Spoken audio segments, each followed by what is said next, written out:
Lab taken to class. Special care and support for research. Global certifications. KL, deemed to be university. NDA కూటమి అభ్యర్థుల జాబితా విడుదలైన తర్వాత మొట్టమొదటిసారిగా టీడీపీ అధినేత చంద్రబాబు నాయుడు పశ్చిమ గోదావరి జిల్లా రానున్నారు. ఈరోజు నర్సాపురం పాలకొల్లులో ప్రజాగళానికి సంబంధించి సభలు నిర్వహించున్నారు. ప్రస్తుతం ఇదే విషయంలో మనతో మాట్లాడడానికి టీడీపీ ఎమ్మెల్యే నిమ్మల రామారావు ఉన్నారు. సార్, ఎన్డీఏ కూటమి అభ్యర్థులు ప్రకటించిన తర్వాత మొట్టమొదటిసారిగా చంద్రబాబు వస్తున్నారు. ఏ విధంగా ఉండబోతుంది? ఏదైతే ఆల్రెడీ ప్రజలందరూ కూడా డిసైడ్ అయి ఉన్నారు.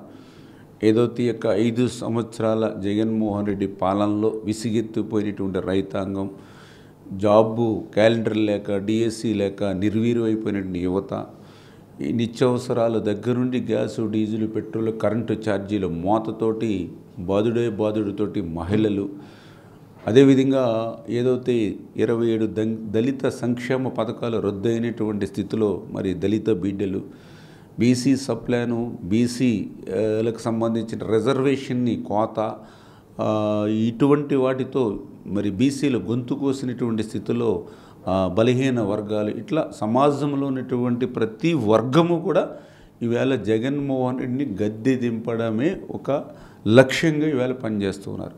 అందుకే ఈరోజు పాలకుల్లో సభనే కాదు, ఈవేళ ఆంధ్రప్రదేశ్ రాష్ట్రంలో చంద్రబాబు నాయుడు గారు, పవన్ కళ్యాణ్ గారు ఏ మారుమూల ప్రాంతానికి వెళ్ళినా స్వచ్ఛందంగా పెద్ద ఎత్తున తరలి వస్తూ ఉన్నారు. ఈవేళ పాలకులలో కూడా కేవలం 48 గంటల వ్యవధిలో మేము పిలిపిస్తే ఈవేళ ఎక్కడికక్కడ ప్రతి గ్రామం నుంచి కూడా వేలాది మందిగా ఈ యొక్క సభకు తరలి రావడానికి ఈవేళ స్వచ్ఛందంగా ఏర్పాట్లు చేసుకుంటూ ఉన్నారని అంటే ఈ వైఎస్ఆర్సీపీ పార్టీ మునిగిపోయేటువంటి నామా.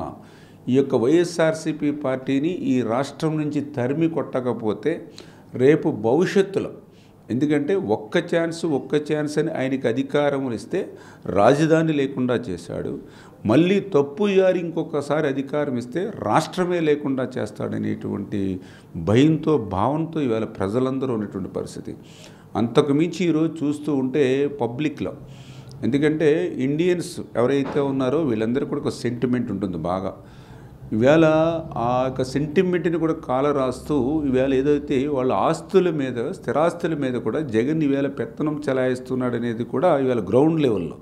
అంటే ఎందుకంటే ఈవేళ పాస్బుక్ల మీద ఆయన పేరు ఫోటో, డాక్యుమెంట్స్ మీద ఆయన ఫోటో, సరిహద్దు రాళ్ల మీద ఆయన ఫోటో, మొన్న ల్యాండ్ టైటిలింగ్ యాక్ట్ తీసుకొచ్చి అమ్ముకోవాలన్నా, కొనాలన్నా, ఆఖరికి పెళ్ళికో ఇంజనీరింగ్ సీటుకో తాకట్టు పెట్టుకోవాలన్నా ఆయన అనుమతి తీసుకోవాలంట.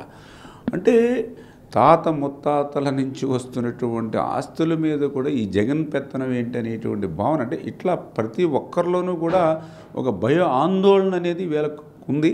కాకపోతే ఇప్పుడిప్పుడే బయటపడుతూ ఉన్నారు జనాలు. రేపు ఎన్నికలు వచ్చేంత కొలది ఒక ఉప్పెన మాదిరిగా, ఒక సునామీ మాదిరిగా జగన్మోహన్ రెడ్డికి సింగిల్ డిజిట్ కూడా ఆంధ్రప్రదేశ్ రాష్ట్రంలో వస్తుందనేటువంటి పరిస్థితి కూడా లేదు. ఈరోజు పాలకొల్లు నియోజకవర్గంలో టిడ్కో లబ్ధిదారులకు వారికి ఇల్లు ఇవ్వాలన్నది మీ కళ. మీరు అధికారంలోకి వచ్చిన తర్వాత ఎప్పటిలోగా లబ్ధిదారులు టిడ్కో ఇళ్లను అందజేస్తారు? ఖచ్చితంగా ఆ రోజు మేము 90% టిడ్కో ఇళ్ళు పూర్తి చేస్తే 5 సంవత్సరాల్లో ఒక అర్బస్తా సిమెంట్ పెట్టలా, ₹1 పెట్టలా. మా పోరాట ఫలితంగా మేము కట్టినటువంటి భవనాలకి కొద్దిగా రంగులేసి కొంతమందికి ఇచ్చి చేతులు దులుపుకున్నాడు. ఖచ్చితంగా రేపు ప్రభుత్వం వస్తుంది. ఖచ్చితంగా రేపు శ్రావణ మాసం రాసి పెట్టుకోండి. శ్రావణ మాసం ఆగస్టు నెలల్లో ఆ మిగిలినటువంటి 10% కూడా పూర్తి చేసి అందరినీ ఇళ్లలోకి పంపించేటువంటి బాధ్యత మేము తీసుకుంటాము. అదేవిధంగా అన్న మాట ప్రకారం ఉచితంగానే, ఎందుకంటే జగన్మోహన్ రెడ్డి మోసం దగా చేసి ఇల్లు కట్టిన వాళ్ళు మేము రుణం తీసుకోలేదు ఆ ఇల్లు మీద.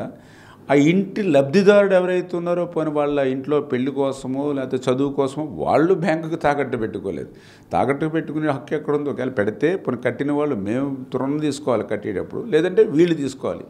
ఇద్దరము లేదు, మధ్యలో జగన్ను గద్దలాగా ఆ యొక్క ₹4 లక్షల రుణం తీసుకుని వేళ ₹10 లక్షల అప్పాలు నెత్తి మీద పెట్టి, ఎంత అన్యాయం అని అంటే ఇప్పటికీ ఇల్లు ఇవ్వలేదు కానీ వాళ్ళకి నోటీసులు వస్తూ ఉన్నాయి.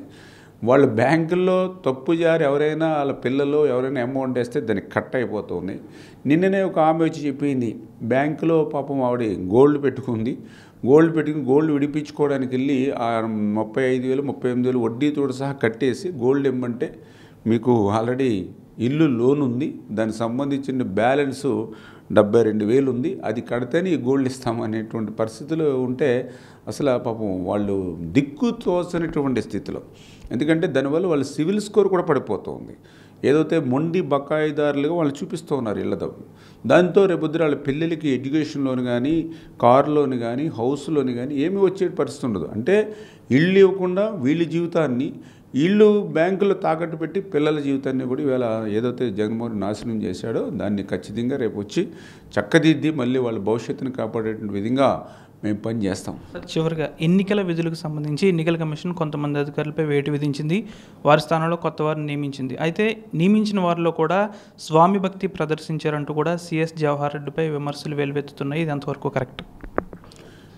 ఏదైతే ఈ యొక్క జగన్మోహన్ రెడ్డి ఆయన ప్రజలను నమ్ముకోలేదు, ప్రజాస్వామ్యాన్ని నమ్ముకోలేదు, సర్వీసు సేవను నమ్ముకోలేదు, అభివృద్ధిని నమ్ముకోలేదు. ఆయన నమ్ముకున్నదల్లా డబ్బుని నమ్ముకున్నాడు. ఆయన నమ్ముకున్నదల్లా వ్యవస్థల్ని మేనేజ్ చేయడం నమ్ముకున్నాడు. అందుకే ఈరోజు ప్రజాస్వామ్యబద్ధంగా ఎన్నికలకు వెళ్ళలేము అనే విషయం ఆయనకు తెలుసు. కాబట్టే ఈరోజు ఏదైతే ఎన్నికల ముందు ఎవరైతే లూప్ లైన్లో ఉన్నారో, ఎవరైతే ఆరోపణలను ఎదుర్కొంటూ దూరంగా పెట్టిన వాళ్ళు ఎవరైతే ఉన్నారో అటువంటి వారిని సైతం తీసుకొచ్చి అందలం ఎక్కించి రేపొద్దుట వాళ్ళ ద్వారా ఆ యొక్క ఎన్నికల్లో గెలవాలనేటువంటి ఆలోచనతో ఏదైతే జగన్మోహన్ రెడ్డి పనిచేశాడో దాని పర్యవసనమే మొన్న ఎలక్షన్ కమిషను ఎవరైతే కొంతమంది ఐఏఎస్ని ఐపీఎస్ని కూడా మరి యొక్క ఏదైతే ఆ పదవుల నుంచి తొలగించినటువంటి పరిస్థితి మనందరం కూడా చూసాం. మరి ఏదైతే ఇంకా ప్రక్షాళన అయితే ఖచ్చితంగా ఇంకా జరగాలి. అందులో పర్టికులర్గా ఏదైతే సిఎస్ ఎవరైతే జవహర్ రెడ్డి, ఎందుకంటే ఆయన సొంత కడప జిల్లా, ఆయన సొంత మనిషి. ఎందుకంటే మొన్న కూడా చూసాం ఏదైతే పెన్షన్లు ఏదైతే ఉన్నాయో ఎలక్షన్ కమిషను వాలంటరీ వ్యవస్థని తాత్కాలికంగా ఎన్నికలు అయ్యేంత వరకు దూరంగా పెట్టమన్నారు. ప్రత్యామ్నాయ ఏర్పాట్లు చేయమని చెప్పారు పెన్షన్లు ఇంటింటికి ఇవ్వడానికి. ఏ ముఖ్యమంత్రి అయినా ఏ నాయకుడైనా ఆటోమేటిక్గా ప్రత్యామ్నాయ ఏర్పాట్లు అంటే ఏంటి, ఇంటికి పట్టుకెళ్ళి ఇస్తున్నారు, ఓకే, ఇచ్చి వేరే ఎవరైతే ఉన్నారో వాళ్ళని ఆగమన్నారు, వేరే ఆల్టర్నేటివ్ పర్సన్ పెట్టి వాళ్ళు ఇంటింటికి ఇవ్వాలి. ప్రత్యామ్నాయ ఏర్పాట్లు చేయమన్నాడు కానీ నిన్ను ఆఫీసులు తీసుకొచ్చేయమని ఎలక్షన్ కమిషన్ ఎక్కడ చెప్పలేదే. నువ్వేం చేసావు, ఆల్రెడీ వాళ్ళని సచివాలయాలకు రమ్మని మండు టెండల్లో 42 డిగ్రీల సెంటీగ్రేడ్ ఉష్ణోగ్రతల్లో వాళ్ళు వడగాల్పులో తిప్పి వాళ్ళు చనిపోతే ఆ శవాలను ఊరేగింపు చేస్తూ అంటే నీ యొక్క రాజకీయాల కోసం పాపం వృద్ధుల్ని వితంతులు కూడా బలి తీసుకుంటూ ఉన్నాం. అదే చంద్రబాబు నాయుడు గారు ముఖ్యమంత్రిగా ఉంటే నిమిషాల్లోనే ఆ సచివాలయ సిబ్బందిను లేకపోతే ఇతరత్ర సిబ్బందిని ఉపయోగించి డోర్ టు డోర్ ఏముంది, సచివాలయానికి 400 పెన్షన్లు ఉన్నాయి, 10 మంది సిబ్బంది ఉన్నారు, మనిషికి 40 మంది ఇస్తే క్లోజ్ ఇంటింటికి వెళ్ళి. అంటే ఆ పని చేయనటువంటి పైశాచిక ఆనందం ఇలా జగన్మోహన్ రెడ్డి పొందుతున్నటువంటి పరిస్థితి.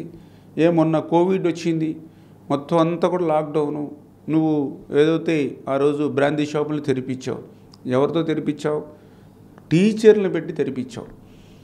టీచర్ని ఉపాధ్యాయుల్ని బ్రాందీ షాపుల దగ్గర పెట్టి బ్రాందీ అమ్మించావు. మరి ఇంటింటికి వెళ్ళి పింఛను ఇవ్వడానికి నీకు ఎందుకు మనసు ఒప్పలేదు? బ్రాందీ షాపులు అమ్మడానికి అయితే నీకు ఉద్యోగస్తులు ఉంటారు, కానీ ఇంటింటికి పింఛను ఇవ్వడానికి మాత్రం నీ దగ్గర మనుషులు లేరా, సిబ్బంది లేరా?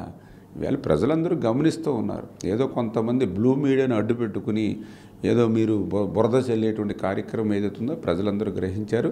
ఖచ్చితంగా రేపు జగన్మోహన్ రెడ్డికి బుద్ధి చెప్పడానికి ప్రజలందరూ కూడా సిద్ధంగా ఉన్నారు. వైసీపీ అధికారంలోకి వచ్చిన తర్వాత ఏ ఒక్క సామాజిక వర్గానికి కూడా పూర్తి స్థాయిలో న్యాయం జరగలేదు. అంతేకాకుండా పాలకొల్లు నియోజకవర్గానికి చూసుకుంటే టిడ్కో లబ్ధిదారులు గత టీడీపీ హయాంలో 90% పూర్తి చేస్తే కనీసం 10% పూర్తి చేసి ఆ గృహాలను లబ్ధిదారులకు అందించకపోవడం చాలా బాధాకరమన్నారు. టీడీపీ ప్రభుత్వం అధికారంలోకి వచ్చిన తర్వాత ఎన్డీఏ కూటమి అధికారంలోకి వచ్చిన తర్వాత లబ్ధిదారులకు పూర్తి స్థాయిలో కూడా ఈ గృహాలను అందిస్తామంటున్నారు. అంతేకాకుండా ఎన్నికల విధులకు సంబంధించి ఇంకా అధికారులు మార్చాల్సిన అవసరం ఉంది, ఇంకా నిష్పక్షపాతంగా జరగాల్సిన అవసరం ఉందని కూడా టీడీపీ ఎమ్మెల్యే రామారెడ్డి చెప్తున్నారు. వీడియో జర్నలిస్ట్ శేఖర్తో మనోజ్ ఆర్టీఓ పాలకొల్లు నుంచి. మరిన్ని వీడియోస్ కోసం ఛానల్ ని సబ్స్క్రైబ్ చేయండి, లేటెస్ట్ అప్డేట్స్ కోసం వాట్సాప్ ఛానల్ ని ఫాలో చేయండి అండ్ లింక్ డిస్క్రిప్షన్ లో ఉంది.